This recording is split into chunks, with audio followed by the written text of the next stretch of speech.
Hello. Hello, loud.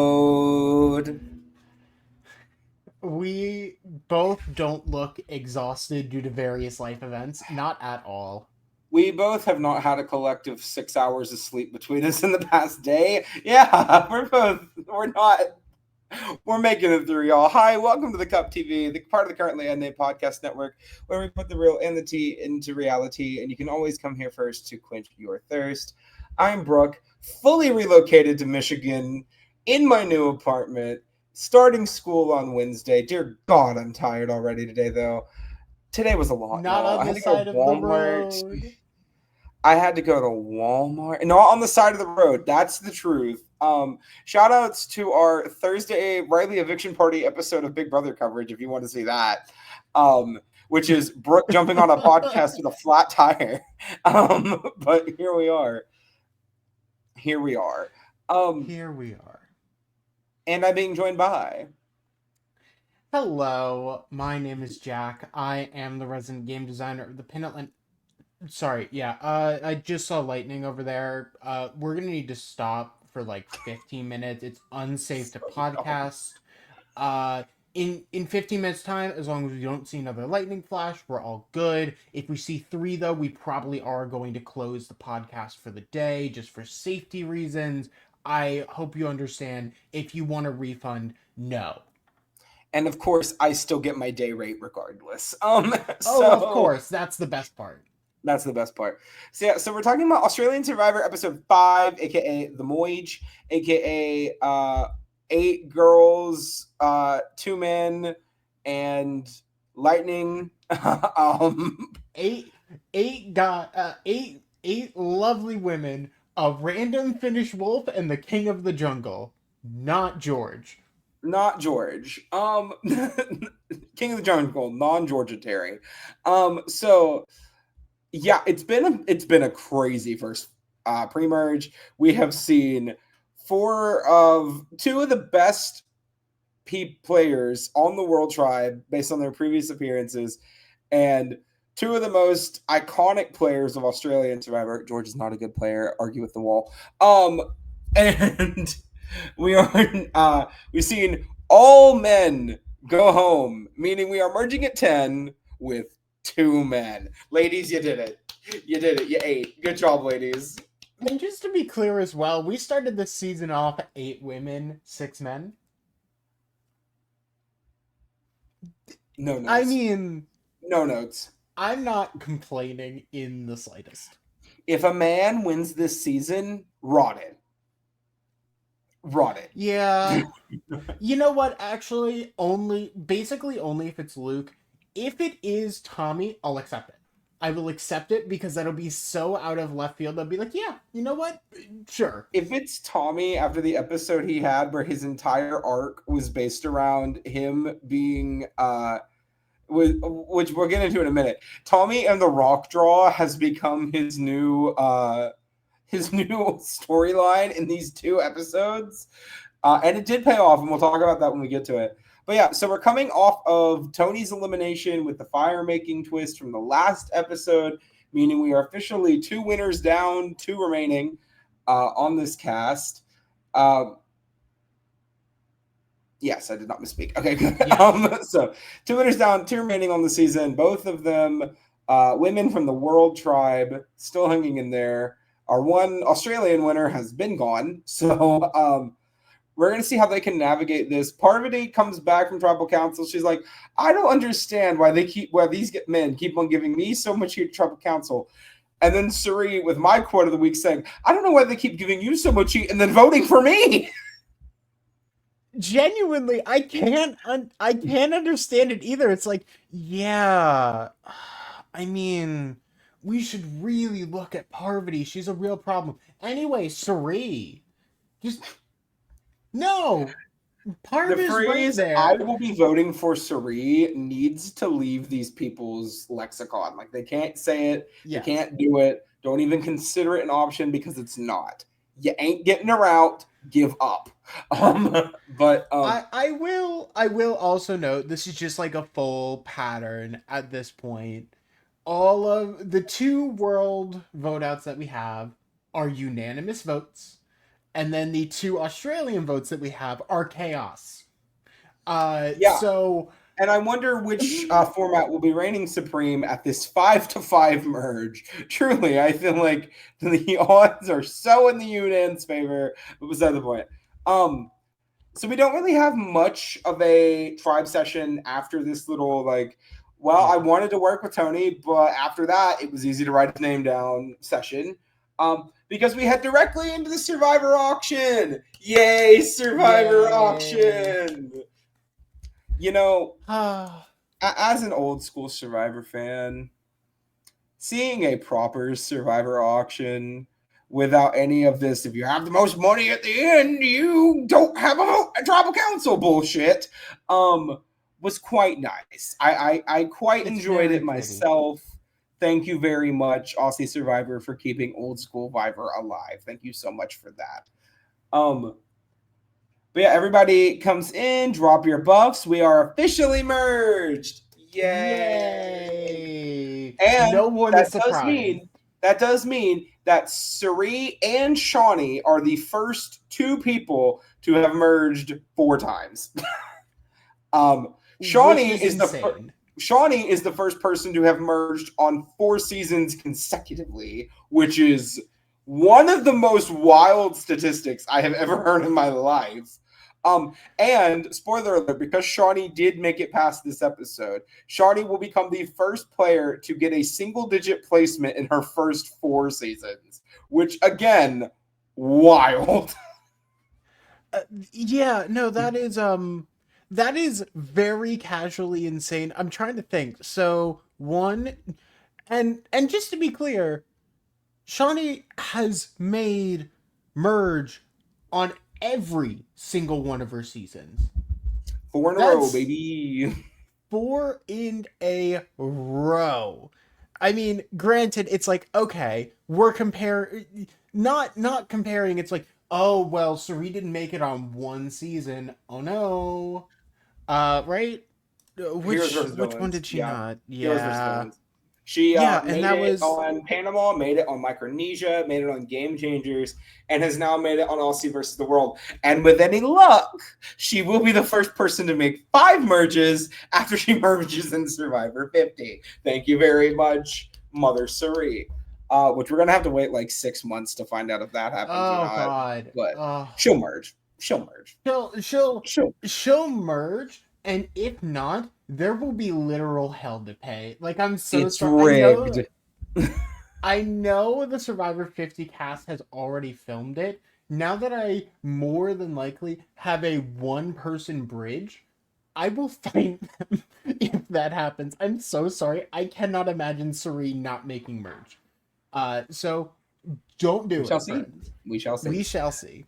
So we go into the Survivor auction.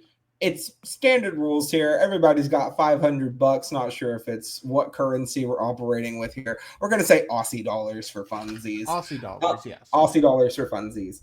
But the Aussie homies and the world homies are now merged into one tribe. Everybody for themselves. And the best way to do that is by having a food auction. Because who doesn't love a good food auction? Um, so we start with our first item. Oh, and also Tommy says this is his first Survivor auction, which again, Yay. wild statistic that when you consider the fact that out of I guarantee you, I know Tony, George, and David have all done Survivor auctions before. I Yeah. assume Rob has. Having your first Survivor auction being on your second attempt in a versus the world season. That's an interesting stat to add to the resume for Tommy. Um, but we go Yeah. into the Survivor auction, and the first item up for bid is a scroll. A visible scroll, not even a covered scroll. The first item is a scroll. And I'm like, Aussies, what are you doing? What is this crap? Tommy immediately, 500. Doesn't question it, doesn't do any damn thing else. $500. And this is why I love Tommy so much, because it's like, what? Why are you doing this? You have the balls to... No, I'm in. I'm fully in. I'm so sorry. This is incredible to be like, oh, the one person that every single person in that cast is underestimating immediately stands up the second he sees the scroll and says $500. Max out. We're going to rocks. And when people are asking for clarity, we get to a going once, then a going twice, and then Luke decides he's going to stand up and also go in at $500. So the two men are the only people bidding for the scrolls. The ladies are like, well, I mean, I guess I can get some food, and these men won't, so sure. So both guys head over to JLP. They both grab a rock out of the bag. Luke pulls the correct rock, which makes Tommy 0-2 in rock draws in the past 2 episodes. Unfortunate stat for Tommy. Yeah. Luke opens the scroll, and he gets to boot anybody out of the Survivor auction that he wants. Just gone. I was kind of surprised they didn't let him take their money, because that's the normal twist on US, and Aussie's done it too, where you kick somebody out of the auction, then you take their money. Luke just bid all of his money to bid someone else out of the auction, pretty much. Yeah. I think one or two of the players should have clocked, like, that's a weird thing to do.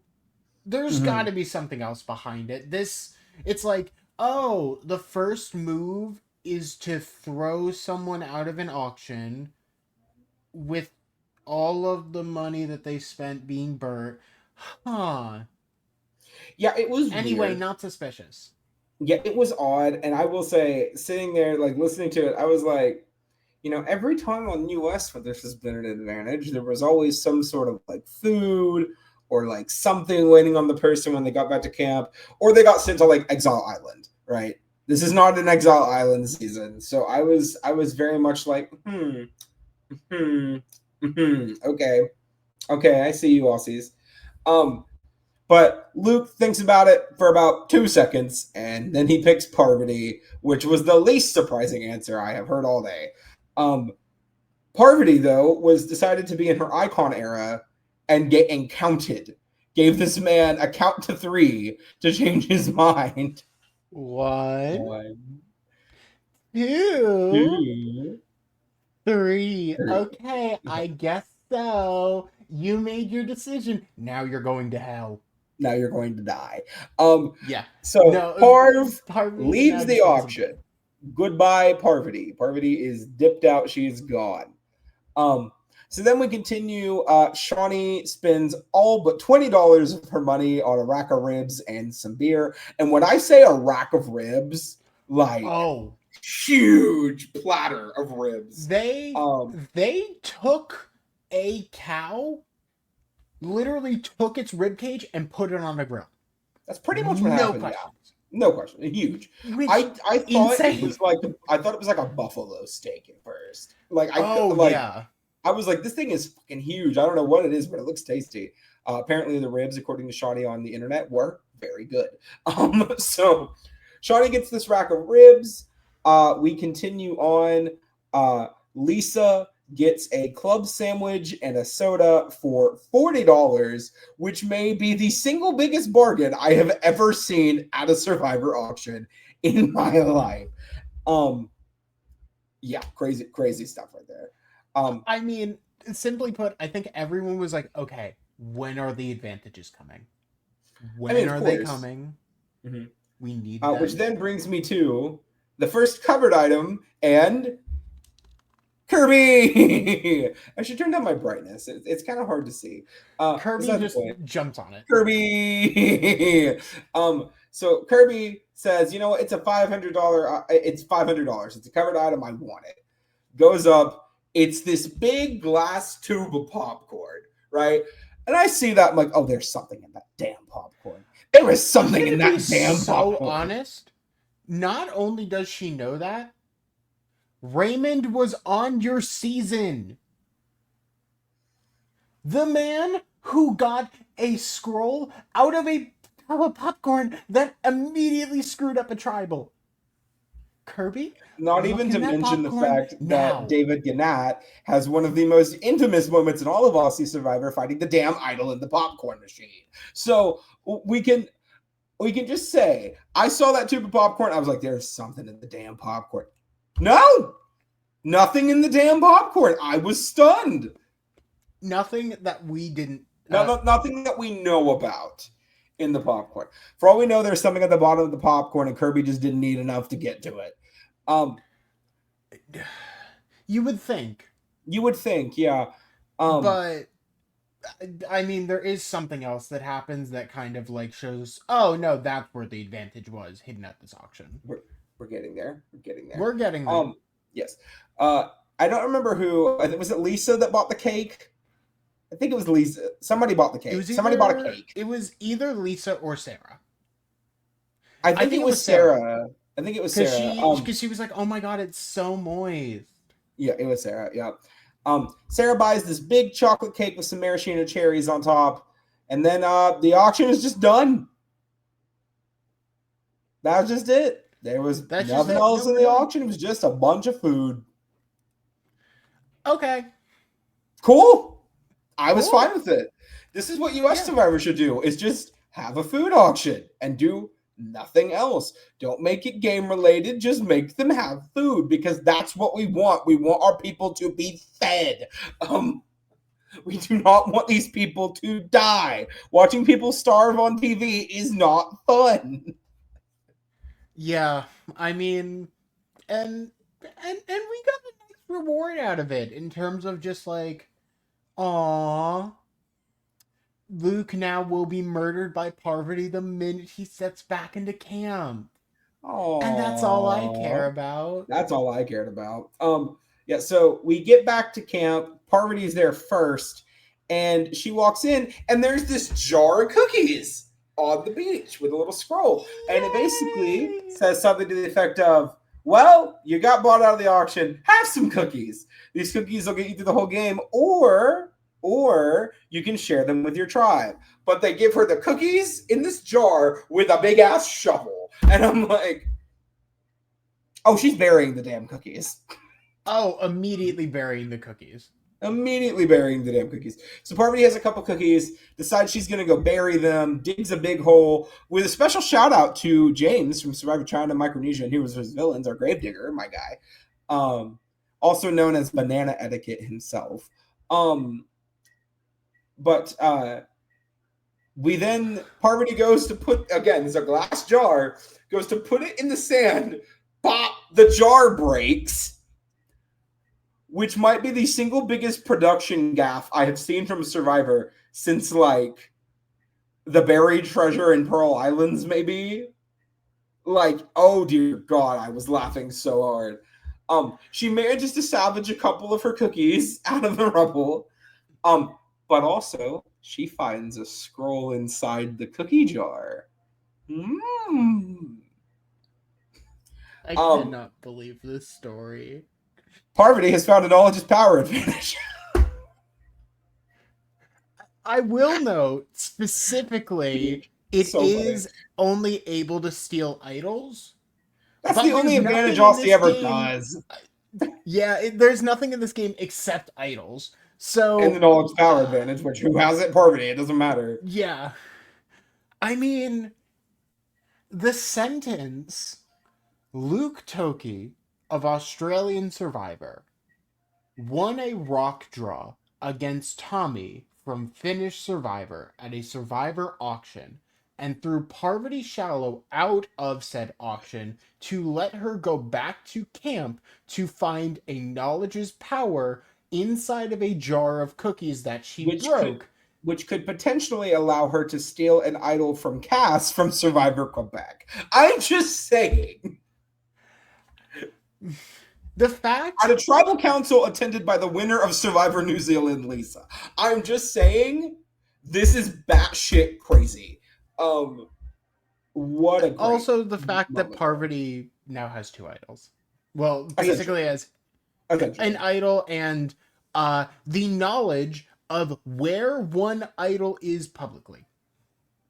Well, she has that idol. Yeah. She got that idol at the end of the last episode. It's quite interesting to me that we have not seen she doesn't know who has the idol from the World Tribe. Cass has it. She doesn't know who has the idol from the Aussie Tribe. Luke has it. but I have a sneaking suspicion she's gonna figure it out sooner rather than later. Oh, 100% she's gonna crack this. Of course. Either that or she's just gonna go like, I know I'm probably going home. Luke, I'm gonna make sure that you can't do anything tonight. Give me your idol. And she'll eat, as usual. She'll eat. Your soul, read that, man. We're so back. It's so beautiful. We're so fucking back. We're so back. Beside the point, Parvati gets her knowledge power advantage. But as she gets it, the tribe is now walking back from the auction. She has to quickly hide the shovel because the shovel was not at camp before the challenge. And this is the old Aussie camp.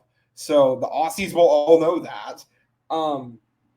But she grabs herself a funny little hiding spot behind a tree, throws the shovel back there. And so Parv has officially hidden the lovely shovel from everyone, and we move forward. I will note Parvati unintentionally making production clean up her mess because now there's shattered glass all over the fucking beach in one area. They have to clean that up. Otherwise, it's like, oh, yeah, so one player decided to walk on glass that wasn't meant to be walked on. On the plus side, Parvati did dig a pretty sizable hole to hide the jar in first. Yeah. So a decent chunk of that glass is probably buried in the beach. Downside, though, yes, they will end up having to vacuum up a decent chunk of sand there because it is a public beach in Samoa when Survivor is not filming there. Yeah. So we go back in. We're getting the early dynamics. Everybody's getting a feel for each other. But we do have one cross-tribe connection already with Parvati and Kirby having this conversation at the last immunity challenge where Kirby told Parvati that she wanted to work with her and Parvati reciprocated those feelings, leading to Sarah and Kirby both turning on each other like that. That connection was about this strong, and literally all Parvati needed to do was a walk onto that beach and we're done. Yeah. We're good here. We can go home. So we see Kirby has a conversation with Parvati and Sari where Kirby's like, me and Shawnee would love to work with you two because we don't really feel like we have anybody on our tribe. Luke and Janine are really tight, and Sarah doesn't like big threats, and we're worried that Sarah would come after you. So, but we want to work with you two because we really like you two, and we want to be women strong, and etc. etc. So Parvati and Sari are receptive to this, as anyone would be with a brain. And then they have basically the exact same conversation with Sarah. Only this time, Sarah's saying, yeah, Kirby doesn't really like big threats. And I'm sitting here laughing my ass off. I think it's hilarious. Because, one, I get the idea of wanting to work with Parvati and Sari. If I see Sari on a beach, I want to work with her too. But these two women sell each other, their supposed number ones, both of them have said this, sell each other down the river for not even for a sack of greenbacks, for quite literally nothing. They think it's fun. I thought it was hilarious myself. It's so beautiful. Mm-hmm. But yeah. So we get more of these quick little interactions. Not much really comes from anything else really here outside of a brief conversation between Luke and Tommy of dudes. And that's pretty much it. So we go to our immunity challenge. And if you're anything like me, if you ever see this on Survivor, you immediately begin panicking. Jack, let me ask you a question. Out of every single challenge that has ever appeared on US Survivor, why is Last Gasp the one that scares us both the most? Because I can tell by your face you're not a fan either.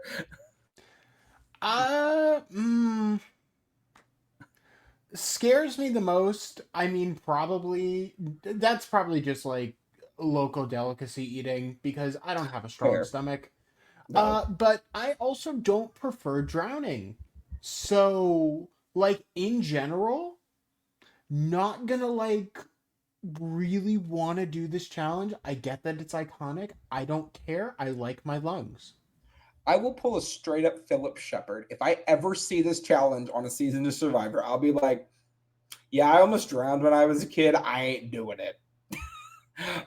Or I'll go under the grate, and the second I feel the water hit my damn, like right here on my eyes, nope, I'm done. I'm peacing out. Nope. Mm-mm.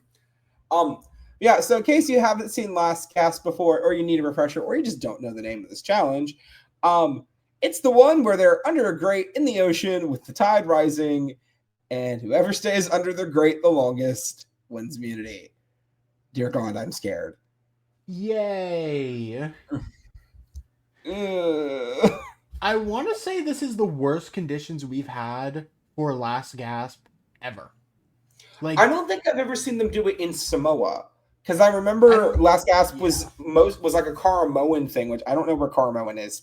Sorry, um, but that might be in Samoa. But I can tell you right now that Karamoan and Philippines were where if I remember correctly, those were the first seasons that had Last Gasp in them in mainline US.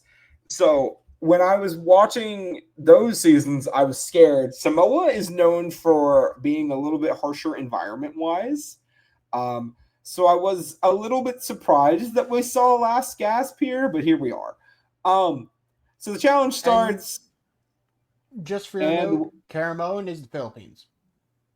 oh, So, we'll go to the same location. That makes sense because they're back to back yeah. seasons anyway. um, so we start filming. We start filming. We start the challenge. Um, everybody's kind of just under the grate for a bit. Lisa drops out first. Um, and then everybody kind of starts peeling off. It's one after the other, after the other, after the other. And the entire time these people are falling off, we keep on getting shots of the sky with these clouds coming in, these like really dark storm clouds, until it starts raining during Last Gasp. I'm scared.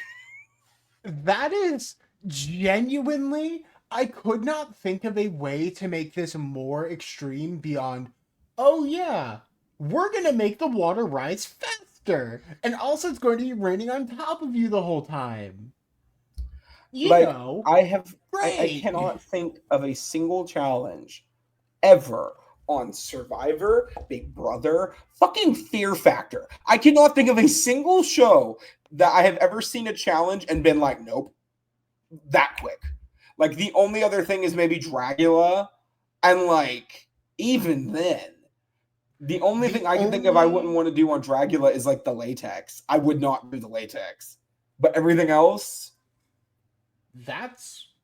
That's your line? I like being able to breathe, Jack. I don't know if this is a very like a complicated thing to you. Yeah.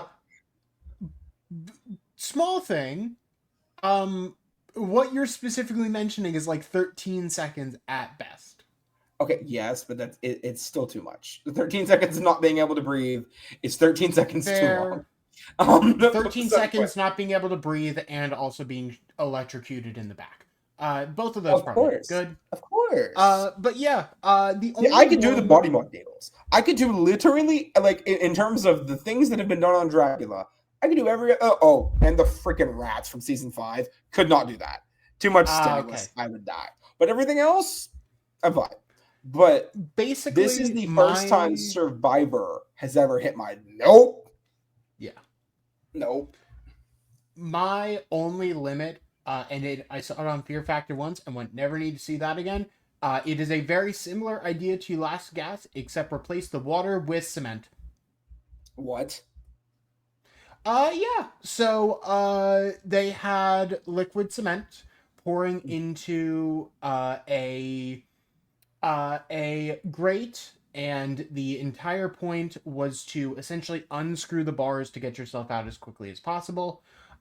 So yeah, imagine Last Gas but with cement, and you have to get yourself out, and you can't quit even if you want to unless you complete the challenge. Yeah, it was scary.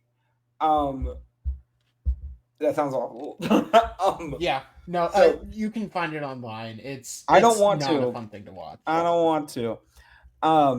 So we get down to our final four. It's Janine, Luke, Tommy, and I do not remember who the fourth person was. I am so sorry, whatever woman I'm forgetting at this Luke, point. Janine, Tommy, and I want to say Cass. It might have been Cass. I Yes, it know was definitely Cass. it wasn't Sarah, Parvati, Sari, or Lisa. I remember all of them dropping out. So Yeah. regardless, we get down to 4 people, and then production says it's lightning. We need to get everyone out of the water.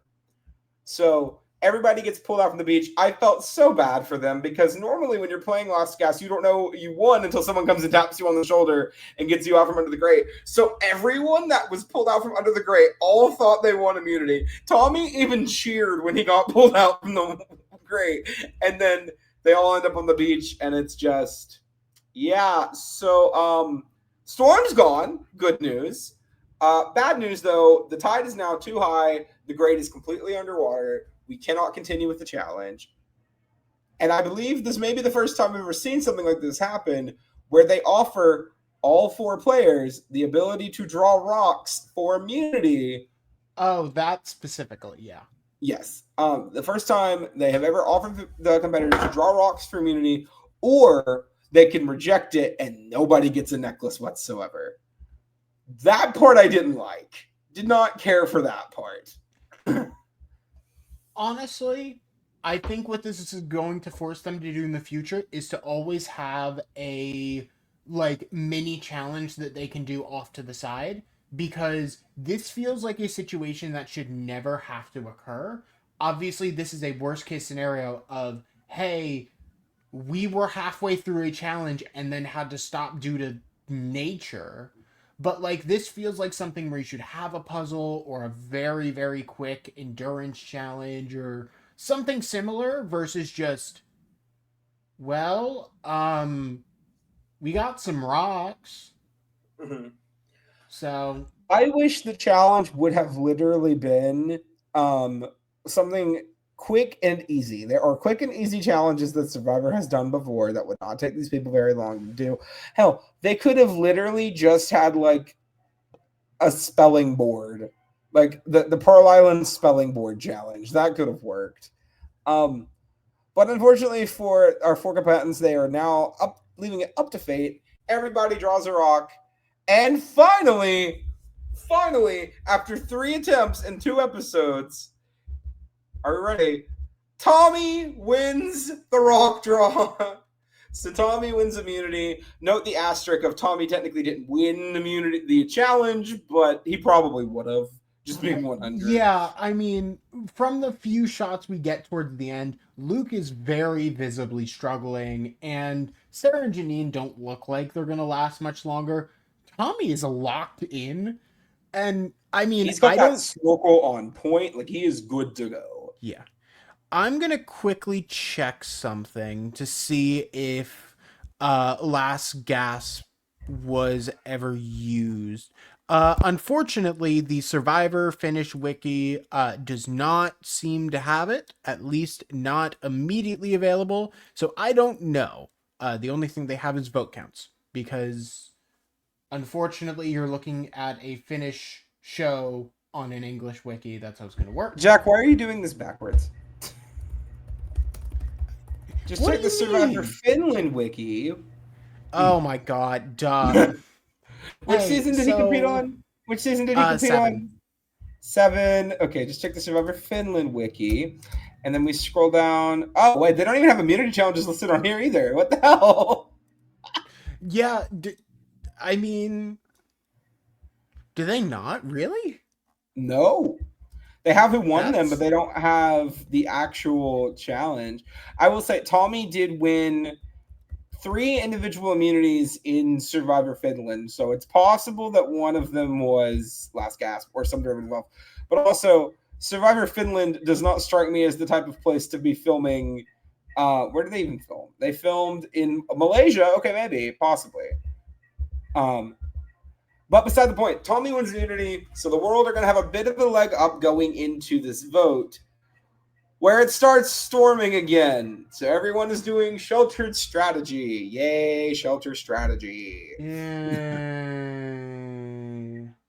Survivor Kageon could never. So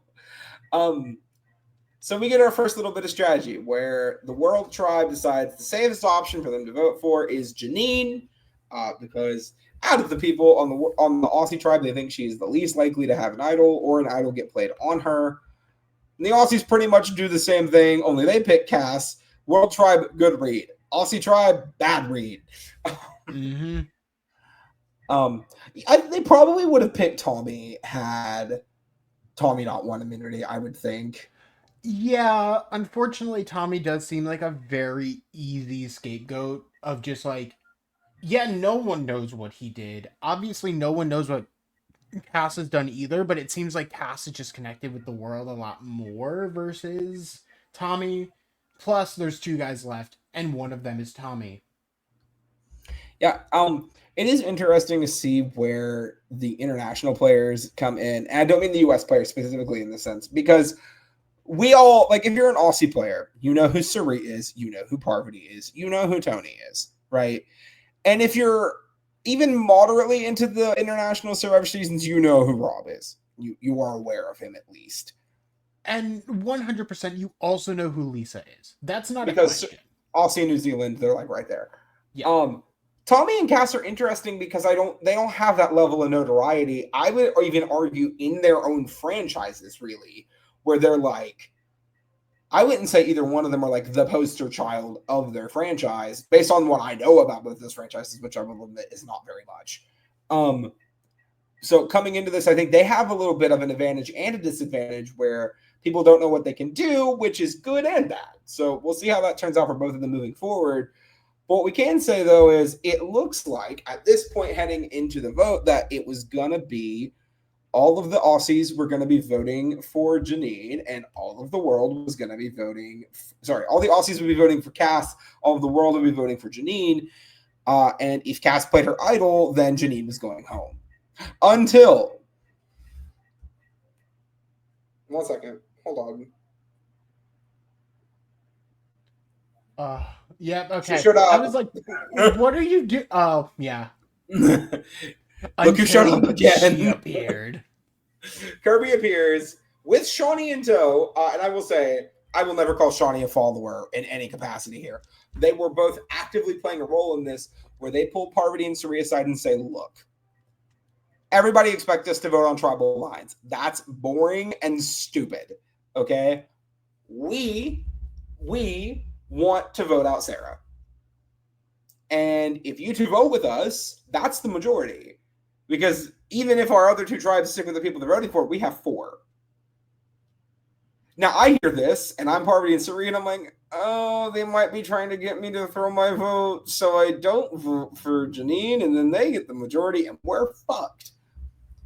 But Parvati and Suri know better, right? And they also know that this is, from what Curry and Shawnee have told them, this makes logical sense.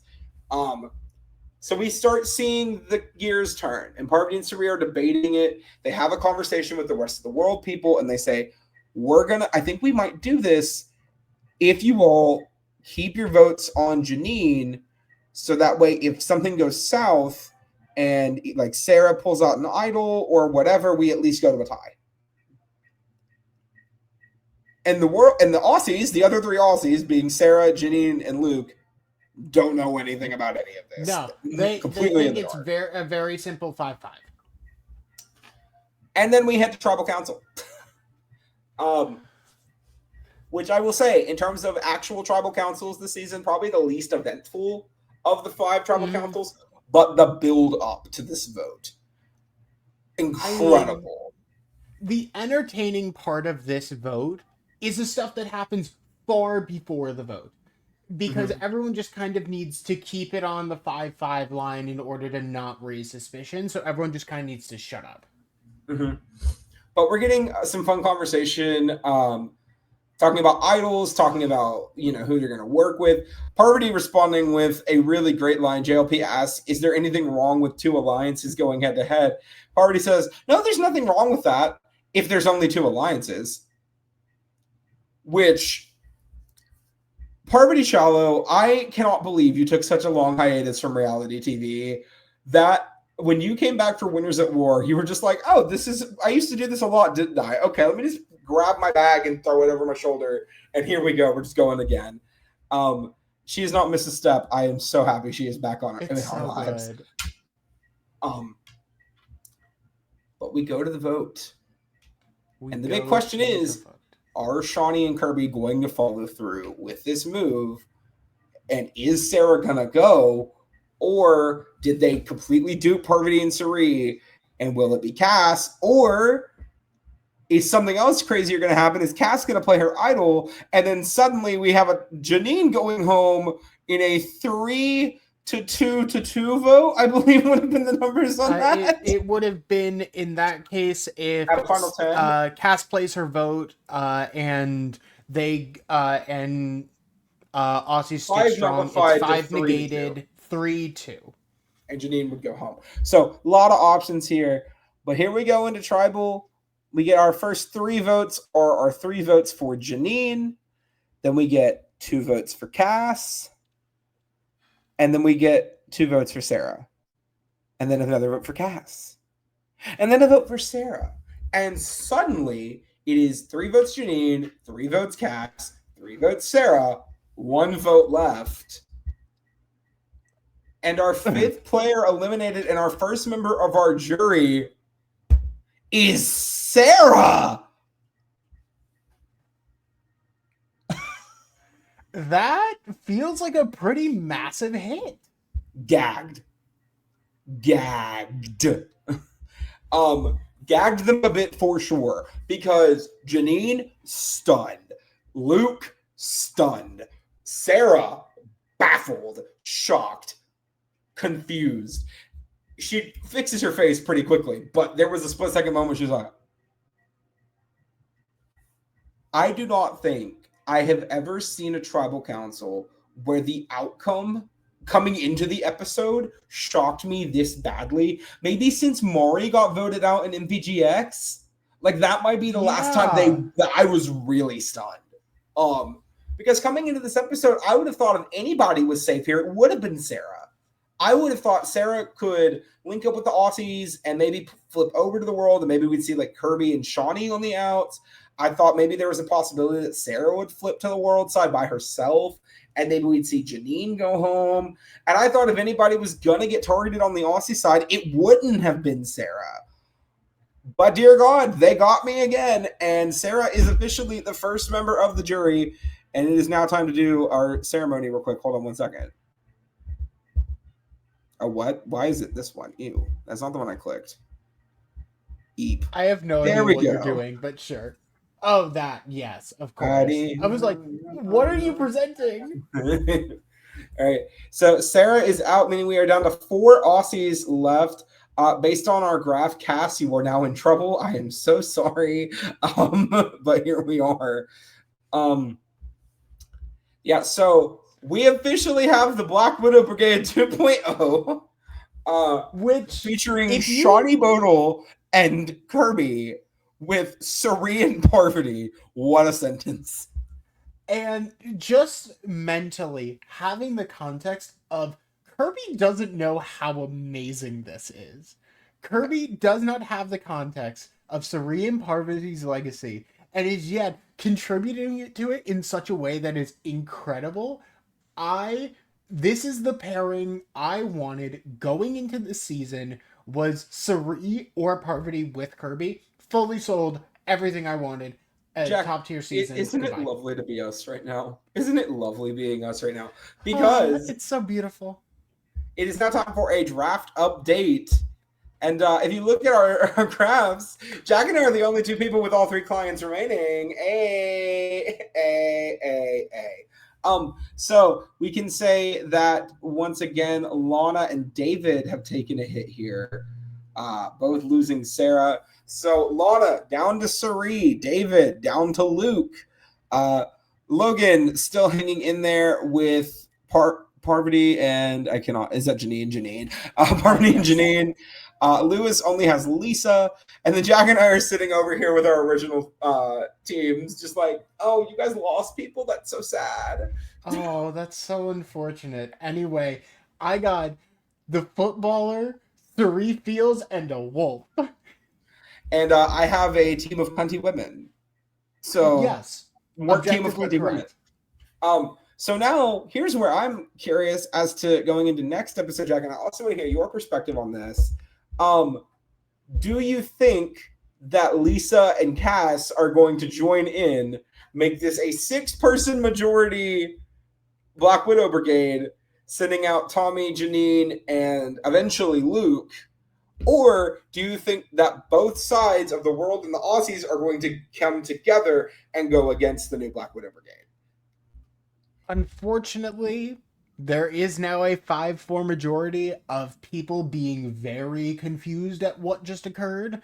I think Well, I mean, the world people weren't. They knew world about this. people knew, Mhm. but and it was basically a backup plan. Unfortunately, I feel like if you like spur Luke and Janine, especially when Luke has an idol, Luke is going to pull some crazy shit and keep himself really good. We also know the next immunity challenge is essentially just holding up 2 pillars at this style. So honestly, this feels like a challenge that I could easily see Luke winning. Tommy was very quick. Tommy, I mean, has at least a decent shot. I can feel see like I can we see a lot might. of people winning this challenge. Honestly, we'll see how it turns out. But what we do know now is that we are nearing the end of our journey. We are officially halfway through Aussie versus the world. That's really disappointing to say. I Okay, can't lie. no, this is perfect. Because if it went any longer, it wouldn't have been as good. We would have had to get rid of some chaff before Fair. we got to the pure gold that we have got in these 5 episodes to this point. So, if you're curious about what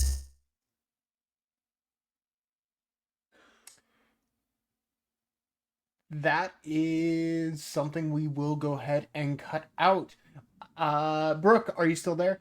yes, I Okay. And okay. continue the recording. Okay, great. So awesome. So yeah, so if you guys are interested in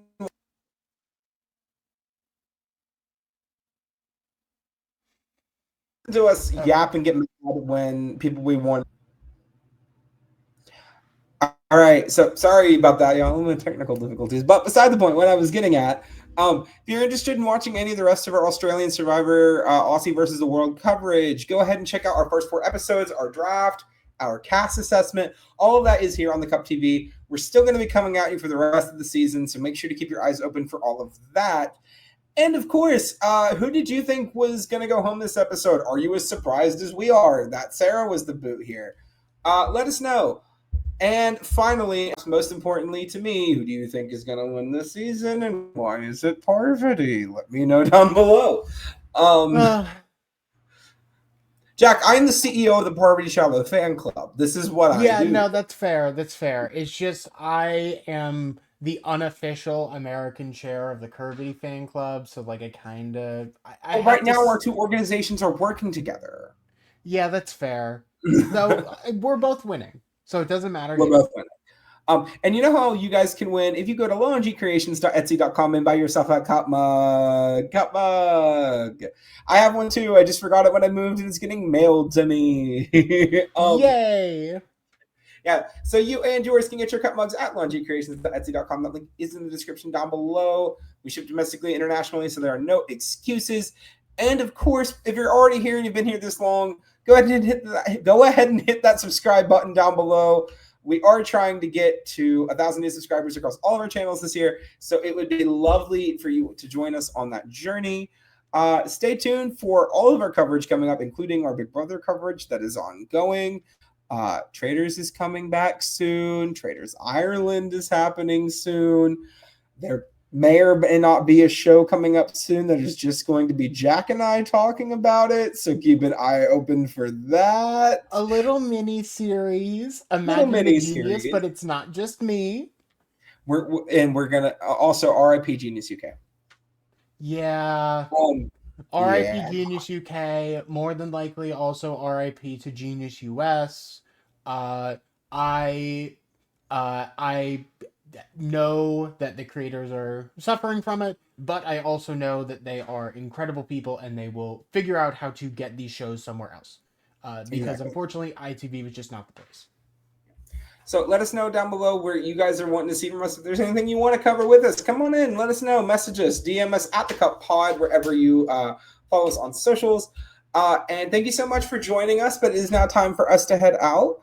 Buy your merch. See you later. And peace out. Bye, everybody. Bye. Check out another video. Oh, sorry. Stop watching this video and go watch another one. Cheers. Cheers.